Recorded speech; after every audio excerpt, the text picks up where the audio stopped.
Au deuxième jour de la tenue des États généraux de la communication dans notre pays, l'heure est aux attentes des journalistes et de décliner un chronogramme de la mise en œuvre des réformes. Et puis le dialogue social, au lendemain de son lancement par le Premier ministre chef du gouvernement, les commissaires intensifient leurs réflexions visant à faire sortir le pays dans la sempiternelle vague de contestation. Telles sont, Madame, Messieurs, les principales manchettes de cette édition d'information qui démarre pas plus tard que maintenant avec un temps orageux et pluvieux, une pleine mer de 1,89 m donnant 30 degrés Celsius sur le littoral. Assalamu alaikum wa rahmatullahi wa barakatuh et bienvenue dans ce regard de l'actualité que nous ouvrons avec l'activité de l'association Zoumouji. En effet, invité dans le cadre de l'émission Espace Association, une des émissions phares de la télévision Nour, l'association Zoumouji a mis à profit son passage durant cette production pour remettre un don aux agents des médias islamiques, dont essentiellement composé des polos à l'effigie de la télévision Nour. Témoin de cet événement heureux, Fatih Reina. Profitant de son passage à un des programmes phares de la télévision Nour, l'association Zoumouji a fait d'une pierre deux coups en optant pour un élan de solidarité en procédant à la remise d'un don aux agents de médias islamiques, dont essentiellement composé des polos à l'effigie de la radio et télé Nour. Le donateur donne ici l'intérêt du geste ô combien de fois louable. L'association Zoumouji, en langue Hausa, ça veut dire solidarité. Et Dieu seul sait que nous avons besoin de beaucoup de solidarité dans ce pays pour pouvoir aller de l'avant. Vous savez que tout le monde, à son niveau, a besoin souvent d'aider son prochain. Et ne peut accomplir son humanité sans penser à son prochain. C'est dans ce sens, effectivement, que nous nous sommes regroupés au sein de cette association, légalement connue au sein du ministère de l'Intérieur, pour pouvoir aider non seulement la communauté, mais tous les compatriotes aussi. Aujourd'hui, nous sommes là, dans les locaux de Télénour, effectivement, pour en parler. C'est une aubaine pour nous. Nous vous remercions et nous profitons aussi par là, au passage, de vous apporter ce présent dont vous avez assisté tout à l'heure. Créée il y a 2 ans environ, l'association Zoumouji se distingue chaque jour un peu plus en volant au secours des personnes et entités nécessiteuses au sein de la communauté musulmane et non musulmane. Structure associative pour mémoire à but non lucratif, reconnue par le ministère de l'Intérieur, voici un geste à mettre une fois de plus à l'actif de Zoumouji, vivement que de telles actions se perpétuent davantage. Et puis, Libreville classée 4e au top 10 des villes les plus chères d'Afrique et 19e au rang mondial, selon l'étude du cabinet britannique Mercer Human Consulting. Un classement qui n'étonne guère le citoyen lambda. Suite à cela, je vous propose la réaction de l'homme de la rue. La vie de Libreville devient tellement chère aujourd'hui. Les maisons coûtaient 60 000. Aujourd'hui, les maisons, on paye maintenant le loyer à 200, 150 000. Mais nous, les pauvres gens, nous qui n'avons pas de moyens là, qu'est-ce qu'on va devenir? À mon avis, le Gabonais vit mal chez lui. Nous ne mangeons plus bien. Le transport est devenu cher. L'habillement, tout. Le marché, n'en parlons plus pour le marché. C'est pas facile. Avec 5 000 francs, tu ne peux même plus faire un marché. Tu ne peux pas. Parce que d'abord les oignons, tu vas voir un tas d'oignons qui va coûter 2 000. Hein? Et 1 kilo de poulet, c'est combien? 1 kilo de cotis ou bien si tu veux manger la queue. D'abord la queue ici, c'est maintenant même rare pour qu'un Gabonais puisse manger la queue. Hein? Parce que c'est trop cher, le kilo revient à 3 000. Donc on ne peut pas. Je constate que la vie vraiment est chère à Libreville.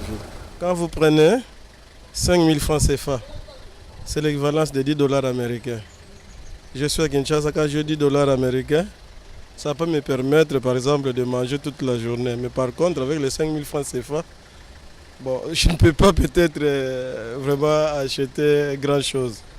Tout autre chose, à présent, le conflit homme-faune prévalant dans l'exploitation de l'environnement sauvage par l'homme semble favoriser des solutions aux problèmes, s'envisage par ailleurs en vue d'éradiquer définitivement ce problème.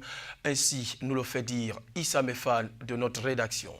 Le Gabon, dans le souci de préserver sa faune sauvage et sa flore, met en place des mesures de coercition nationale en accord avec les instances internationales spécialisées sur la question de la protection des animaux, avec des avantages comme la valorisation des ressources forestières. Quelles sont les mesures qu'on prend? Il y a d'abord la loi. Les lois, la République, il y a le code forestier. Le code forestier contient en son sein des dispositions qui permettent de protéger la flore sauvage. Avant de commencer les mesures, il faut d'abord comprendre pourquoi le Gabon veut protéger les animaux. Les animaux, je vous le dis, sont devenus un potentiel économique important. Le Gabon a l'ambition de devenir l'une des principales destinations écotouristiques du continent africain, sinon du monde. Pour réaliser cela, il faudrait que nous gardions en place notre richesse faunique. Alors nous avons des agents qui parcourent le territoire des parcs nationaux 21 jours par mois pour rechercher toute trace et toute activité non conforme dans ces parcs nationaux. En 2013, nous avons eu le renfort d'une unité du ministère de la Défense, c'est-à-dire des militaires armés maintenant qui accompagnent nos agents dans les activités de surveillance. Le Gabon, notre pays reconnu pour sa biodiversité, engage depuis les années 80 une lutte pour la protection de sa faune, un capital de garantie pour les générations futures et une valorisation du tourisme, potentielle valeur économique non négligeable pour notre pays. Ouvrons à présent le volet États généraux de la communication dans ce journal. Au deuxième jour de la tenue de cette grande messe, les travaux en commission mettent un accent sur les attentes des journalistes, mais aussi la déclinaison d'un chronogramme de la mise en œuvre des réformes. Ahmed Farlan Beni Evaka. Une étape importante dans le développement du secteur de la communication vient d'être franchie. Elle permettra au cours de cette plateforme d'états généraux d'élaborer des nouveaux concepts dans l'exercice du métier de journaliste. C'est un secteur d'activité dans lequel l'on a dénombré plusieurs dysfonctionnements. Le cadre institutionnel et législatif ancien était très répressif. Le secteur n'était vraiment pas aussi professionnalisé en tant que tel parce que les gens se levaient un bon matin et puis ils venaient dire qu'ils sont maintenant journalistes sans maîtriser les normes déontologiques de l'exercice du métier. Et je pense que ces états généraux sont les bienvenus parce qu'ils nous permettent d'élaborer le nouveau cadre d'exercice de notre métier de journaliste. Au Gabon et comme partout ailleurs, l'homme communicateur est souvent défini uniquement comme un journaliste. Il y a un panel énorme de métiers dans la communication et il faut revaloriser tous ces métiers-là. Il faut faire en sorte que le respect que l'on voue à un journaliste soit le même respect qu'on puisse vouer à un animateur, à un technicien, à un caméraman et ainsi de suite.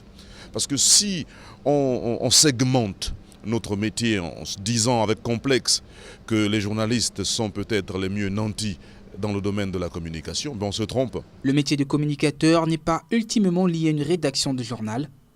Il peut être régi par des paroles, des gestes ou des signes.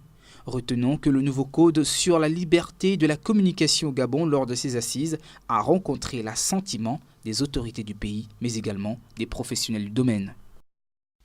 Notons que parmi les points évoqués à l'ordre du jour de ce rendez-vous, les experts planchent sur les mécanismes et autres voies pouvant faciliter le passage du Gabon à la télévision numérique d'ETR. Reportage signé d'Ismaël Obianzé. La migration vers le tout numérique s'impose aux États signataires de la Convention y relative en 2006. Si plusieurs pays africains se sont donné les moyens de planification de cet engagement international, certains par contre sont encore à la traîne, prétextant des contraintes financières qui se situent en amont du très révolutionnaire projet. Je pense qu'au-delà des questions technologiques, le gros débat qui se pose, c'est de dire lorsqu'on donne des opportunités, lorsque les boulevards de l'autoroute sont élargis, pour qu'il y ait un maximum de voitures qui puissent rouler encore le plus vite possible. Qu'est-ce que nous, Africains, dans chacun des pays et ensemble, nous faisons pour qu'il y ait des voitures africaines et là, dans le cas d'espèce, des contenus africains. Pour que dans nos foyers, lorsque les gens peuvent recevoir 300, 400 chaînes, ils puissent recevoir parmi ces 300, 400 chaînes, une vingtaine, une trentaine, une cinquantaine de chaînes africaines qui correspondent beaucoup plus à leurs valeurs, à leurs attentes et à leur vécu. Pourtant, il est clair que l'Afrique éprouve de plus en plus le besoin d'une télévision qui colle à ses aspirations. Ces contenus télévisuels africains recherchés commandent des stratégies concertées entre les États africains, cela dans l'intérêt du consommateur de la télévision de demain. Le consommateur, d'abord, il faudra qu'il ait, soit il a la capacité, il achète un nouveau téléviseur numérique avec une qualité qui sera sans commune mesure. C'est comme les anciens téléviseurs gros format, le noir et blanc, quand on est passé à la couleur, il s'en rendra compte, c'est clair. Soit il ne l'a pas, il a besoin de ce qu'on appelle un setup, un top box. Donc une sorte un peu de décodeur qu'il met dans sa machine, qui lui permet d'avoir d'abord davantage de contenu. Il aura un nombre de chaînes beaucoup plus important que ce qu'il avait auparavant. Ça, je pense que c'est ce qu'il retiendra. Et peut-être une qualité d'écoute, de confort, d'image accrue. Pendant que certains États africains sont à la recherche des financements pour amorcer la transition numérique de terre, TNT Africa du patron d'Africable leur propose mieux, à savoir TNT par satellite. Le projet est innovant avec d'incroyables facilités. Nous, ce que nous faisons aujourd'hui, c'est la TNT par satellite qui a une plus large couverture et qui vient en appoint aux États. Et dès janvier, on sera prêt pour cette diffusion. Notre expérience est mise sur le satellite. On se met à côté des États, on fait une autre offre satellitaire qui vient en complément avec une communauté de toutes les chaînes africaines. En rappel, celles des télévisions qui rateront ce virage seraient appelées à disparaître d'elles-mêmes, si l'on en croit les promoteurs de la TNT. Ouvert par le directeur de cabinet du ministre du Commerce, Sosten Massous Mamungeng, les travaux du séminaire national sur les accords de l'Organisation mondiale du commerce sur les marchés publics. Les participants ont examiné à cette ultime journée les meilleures pratiques liées aux mesures et politiques appliquées. Vanessa Fatim Machitanda pour le compte-rendu. Lancé par le directeur de cabinet du ministre du Commerce, l'ultime journée du séminaire national sur les accords de l'OMC sur les marchés publics a mis un point d'orgue sur l'examen des meilleures pratiques relatives aux mesures et politiques appliquées par les parties pour soutenir la participation des PME. L'objectif principal, c'était de présenter l'accord aux autorités et à l'ensemble, et à l'administration gabonaise.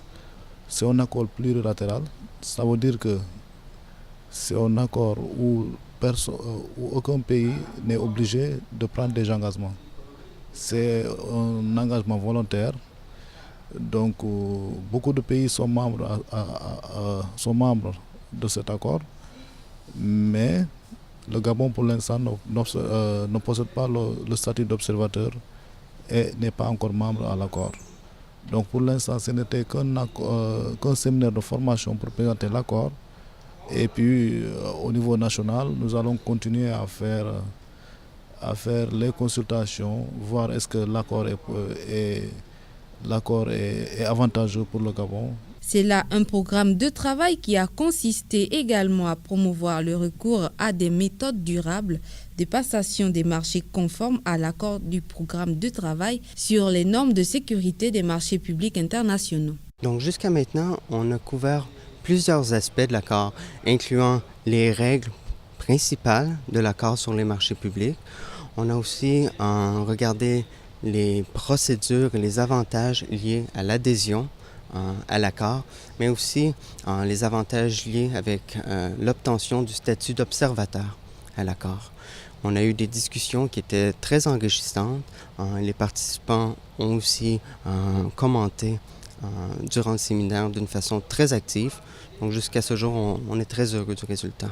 Notons que le 10 séminaire national sur les accords de l'OMC sur les marchés publics devrait en principe connaître son épilogue ce jour en présence du directeur de cabinet du ministre du Commerce dans notre pays.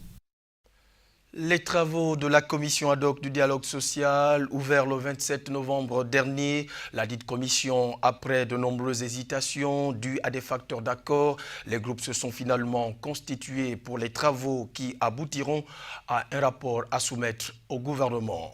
Issa Mefan.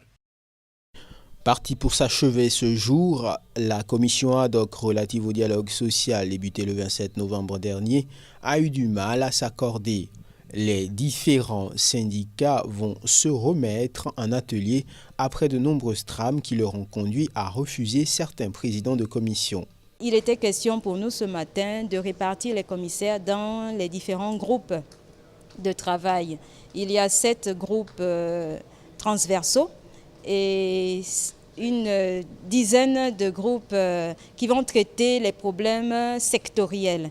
Donc, le travail a consisté ce matin à répartir les commissaires dans ces différents groupes, c'est-à-dire aux différents échanges qu'il y aura dans les groupes, parce qu'il y a un groupe qui va traiter du nouveau système de rémunération, système de pension-retraite, et ce groupe, on va dire, est peut-être le plus étoffé, et il appartiendra justement à l'administration d'envoyer des experts à parité, au même nombre que les représentants syndicaux.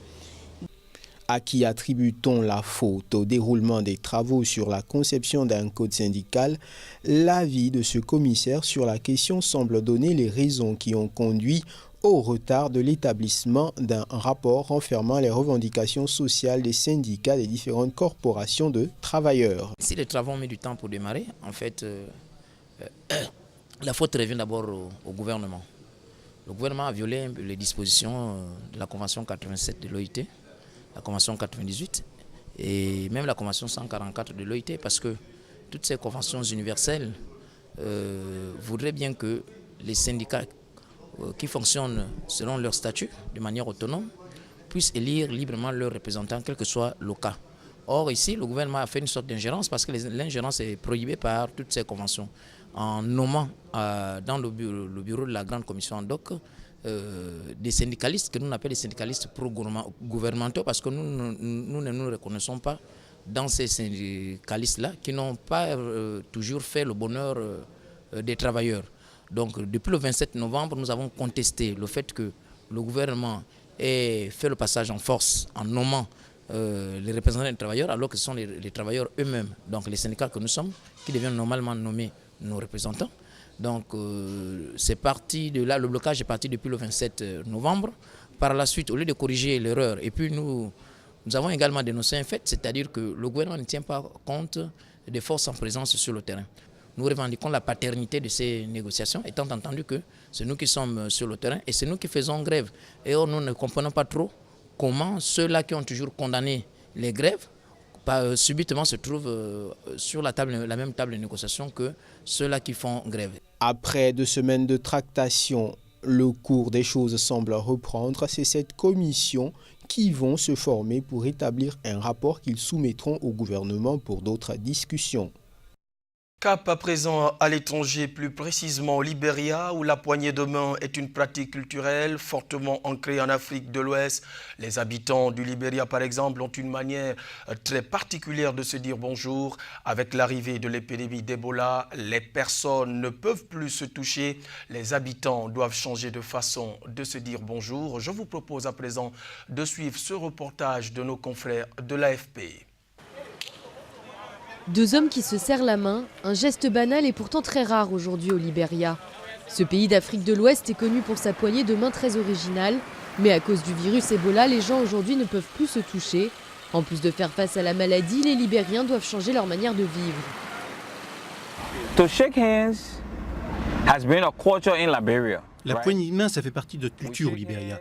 Nous nous serrons la main, on claque les doigts, c'est notre culture. Et je pense que parmi tous les pays d'Afrique de l'Ouest, nous sommes celui qui serrons le plus les mains, voire même dans toute l'Afrique.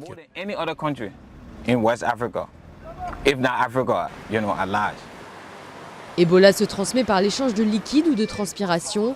Si un malade touche la main d'une autre personne, il risque fortement de lui transmettre le virus. Pour éviter tout risque, à Monrovia, les Libériens ont trouvé une nouvelle méthode pour se dire bonjour. Nous nous serrons la main, mais avec une nouvelle méthode aujourd'hui. Nous nous touchons les coudes, on appelle ça le buzz. Quand on buzz quelqu'un, la personne sait que c'est la nouvelle poignée de main à cause d'Ebola. Isolée par le coton du t-shirt, l'accolade est en principe sécurisée. En Sierra Leone, pays voisin, les choses sont différentes. Afin d'éviter tout contact, les chefs de village ont instauré de nouvelles lois. Changer les habitudes des gens n'est pas chose facile. Leur solution, mettre des amendes aux personnes qui se serrent la main. Si jamais vous vous touchez, vous mourrez. Nous ne le faisons plus du tout maintenant. Dans mon district, si quelqu'un serre la main à quelqu'un d'autre, il aura une amende de 500 000 léonais. Une amende qui s'élève à plus de 100 $ pour une poignée de main dans un pays où le salaire moyen se situe autour de 48 $ par mois. Aujourd'hui, l'épidémie n'est toujours pas stabilisée. La situation en Sierra Leone et au Libéria reste très préoccupante. Le virus a fait plus de 6000 morts en Afrique de l'Ouest en un an. Au Mali, l'orpaillage traditionnel a connu ces dernières années un regain d'activité après le conflit de 2012. De nombreux Maliens sans emploi ont pris la route pour les mines d'or de l'ouest du pays. Malgré des conditions de vie et de travail pénibles, des hommes et des femmes viennent tenter leur chance dans la mine de Kol-Laftié, située à quelques kilomètres, j'y arrive, de la frontière guinéenne. Pratiqué au Mali depuis des siècles, l'orpaillage traditionnel a connu ces dernières années un regain d'activité après le conflit de 2012. De nombreux Maliens sans emploi ont pris la route pour les mines d'or de l'ouest du pays. Malgré des conditions de vie et de travail pénibles, des hommes et des femmes viennent tenter leur chance dans la mine de Koflatié, à quelques kilomètres de la frontière guinéenne. On vient jusqu'à 6h du matin et 18h on est là. On fait comme ça. Même, il y a des moments qu'on ne mange même pas. Moi-même, tellement j'ai beaucoup travaillé, je sens une douleur dans mon dos. C'est le travail. Le travail, c'est difficile même. Les orpailleurs revendent l'or à 27 € le gramme. Si les plus chanceux peuvent parfois trouver jusqu'à 50 grammes dans le mois, pour Brahima, arrivé ici l'an dernier, les gains espérés ne sont pas au rendez-vous. Je suis venu de Bougoni pour chercher de l'or, mais jusque-là, je n'en ai trouvé que très peu. Difficile car il fait chaud, très chaud, et on ne dispose pas de bon matériel pour travailler.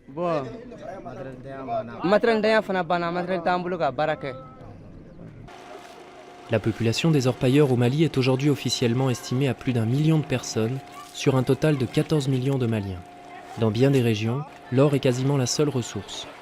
En pleine expansion, le secteur, peu structuré, doit faire face à de nombreux défis sociaux et environnementaux. Parce que vous voyez déjà là, parce que peut-être qu'à peine 2 mètres dans le souterrain, qu'il y a eu des exploitations dans tous les sens. Côté droit, gauche ou bien gauche-droite. Donc il n'y a pas eu de support qui a été un peu mis à l'écart. Donc ils ont tout enlevé sur tout leur passage. À tout moment, un incident peut survenir. Le dernier drame remonte au 13 septembre dernier, où l'effondrement d'une galerie dans une mine voisine a coûté la vie à 16 personnes, portant à 18 le nombre de victimes cette année. La cohabitation entre les sociétés minières et les orpailleurs est également une source de tensions récurrente. C'est ainsi qu'en septembre dernier s'est tenu à Bamako le premier forum national sur l'orpaillage, à l'issue duquel diverses recommandations ont été formulées afin de mieux structurer la filière. États-Unis, si le gouvernement américain a pris des mesures drastiques pour réduire le taux de sans-abri, parmi ces vétérans aux États-Unis, le nombre d'enfants vivant dans la rue n'a jamais été aussi élevé, conséquence d'un taux national de pauvreté en hausse et d'un manque de logements abordables dans les grandes villes. L'hiver dernier, le quotidien pour Philana, c'était de trouver un endroit où dormir, pour elle, son compagnon et ses 2 enfants. Je me souviens, c'était le 17 décembre. On ne savait vraiment pas où on allait dormir. On est resté dehors jusqu'à minuit, à passer des coups de fil, à demander de l'aide, mais personne ne voulait accueillir notre famille.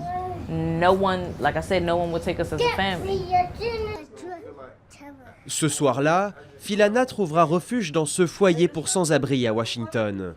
Tous 2 sans emploi, le couple vit ici depuis maintenant 6 mois. Une situation loin d'être unique aux États-Unis. Selon un récent rapport, 2,5 millions d'enfants auraient passé au moins une nuit dans la rue l'année dernière. Et dans la capitale américaine, tous les foyers affichent complet. On appelle ces familles les sans-abri cachés. Ils restent chez des amis, chez des familles, puis chez des connaissances, aussi longtemps que possible, jusqu'à ce qu'ils épuisent leurs possibilités et qu'ils n'aient plus nulle part où aller. L'association Doorways, en banlieue de Washington, offre un refuge temporaire à plusieurs de ces familles. Depuis 2 mois, Daoud vit ici avec sa fille de 12 ans. Après 3 ans de galère, a travaillé comme cuisinier, ballotté entre petits hôtels et canapés chez des amis. Un épisode difficile pour Daoud, qui reste pourtant déterminé à s'en sortir. Ça fait mal car vous avez l'impression d'être un raté de la vie. En vivant chez les autres, on a l'impression de ne pas faire partie de la société. J'avais l'impression de ne pas être à la hauteur pour ma fille. Mais ce n'est pas mon genre d'abandonner. Je pense qu'à partir de maintenant, les choses vont s'arranger.